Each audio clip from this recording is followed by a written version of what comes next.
கவலைப்படாதீங்க. ஆண்டவருடைய வார்த்தை சொல்லுது பாருங்க, மத்தேயு 6:31 சொல்லுது, ஆகையால் எண்ணத்தை உண்போம், எண்ணத்தை குடிப்போம், எண்ணத்தை உடுப்போம் என்று கவலைப்படாதிருங்கள் அப்படின்னு சொல்லிட்டு ஆண்டவருடைய வார்த்தை சொல்லுதுங்க. ஏன் நம்ம கவலைப்படக்கூடாது அப்படின்னு சொன்னா, நம்மை அழைத்தவர் உண்மை உள்ளவருங்க. அவர் நமக்கு தேவையான காரியங்கள் எல்லாம் அதினதி நேரத்தில் அவர் கொடுக்க வல்லவராய் இருக்கிறார். சோ அதனால இந்த உலகத்தில் இருக்கிற ஜனத்தை போல ஆண்டவரை ஏற்றுக்கொண்டு ஆண்டவரை அறிந்தவர்கள் நம்ம கவலைப்பட்டு கொண்டு இருக்க கூடாதுங்க. இந்த உலகத்துல இருக்கிறவங்க இன்னைக்கு ரொம்ப ஒரு பெரிதான காரியமா நினைச்சு இப்படிப்பட்ட காரியங்களை செய்து கொண்டிருக்கிறாங்க. எண்ணத்தை நம்ம உண்போம், எண்ணத்தை குடிப்போம், எண்ணத்தை நம்ம உடுத்துவோம்னு சொல்லி உலகத்தில் இருக்கிற காரியங்களை குறித்தே இவங்க கவலைப்பட்டு கொண்டிருக்கிறாங்க. அவர்களுடைய மரத்திற்கு அப்பாற்பட்ட ஒரு நித்திய வாழ்க்கை இருக்கிறதே அப்படின்ற ஒரு கவலையே அவங்களுக்குள்ள இருக்காது. இந்த உலகத்துல இருக்கிறவங்க தான் எனக்கு பெருசு. ஒரு வேளை அவங்க சாப்பிடாம இருந்தா என்ன ஆகும் தெரியுமா? அவங்களுக்கு திகைத்து போயிடுவாங்க. அப்படியேப்பட்ட ஆட்கள் எல்லாம் நான் பார்த்திருக்கிறேன். சோ அதனால முடிந்த அளவுக்கு நம்ம எப்படி நம்ம இருக்கணும்? ஆண்டவர் சொல்லியபடி. ஆண்டவர் என்ன சொன்னாருப்பா?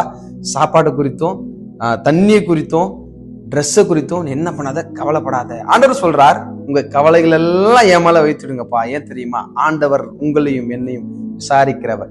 அவர் விசாரிக்கிறவர். பாருங்க, இந்த உலகத்துல இருக்கிற ஜனங்க என்ன தெரியுமா பண்ணுவாங்க? மனிதனுக்கிட்ட போயிட்டு தன்னுடைய கவலைகளை எல்லாம் சொல்லி சொல்லி சொல்லி கொட்டி தீத்துருவாங்க. அதுக்கப்புறம் அவங்களுக்கு கொட்டி தீர்க்கிறதுக்கு எதுவும் இருக்காது.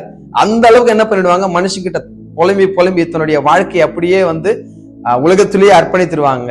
ஆனா ஆண்டுடைய பிள்ளைகளே, உங்களுக்கு எனக்கு ஒரே ஒரு கவலை தான் இருக்கணும். அந்த பரலோக ராஜ்யத்தை குறித்து, இந்த உலகத்துல இருக்கிற ஜனங்கள் எல்லாம் ரட்சிக்கப்படணும், எல்லாரும் இயேசுவை தேடணும், எல்லாம் கிறிஸ்துவை அறிகிற அறிவுல வளரணும். ஆவிக்குரிய கவலை தான் உங்களுக்கும் எனக்கும் இருக்கணும். ரட்சிப்பை குறித்த கவலை தான் உங்களுக்கு எனக்கு இருக்கணுங்க. அதனால ஆண்டவருடைய வார்த்தை சொல்லுது பாருங்க, அதே அதிகாரத்துல 32வது வசனம் சொல்லுது பாருங்க, இவைகள் எல்லாம் அஞ்ஞானிகள் நாடி தேடுகிறார்கள், இவைகள் எல்லாம் உங்களுக்கு வேண்டியவைகள் என்று உங்கள் பரமபிதா அறிந்திருக்கிறார் அப்படின்னு சொன்னா, உலகத்துல இருக்கிற அஞ்ஞானிகள் தாங்க இதை குறித்தே, இந்த உலகத்தை குறித்தே தேடிக்கொண்டிருப்பாங்க. நீங்களும் நானும் அந்த பரலோகத்தை குறித்து தேடுவோம்.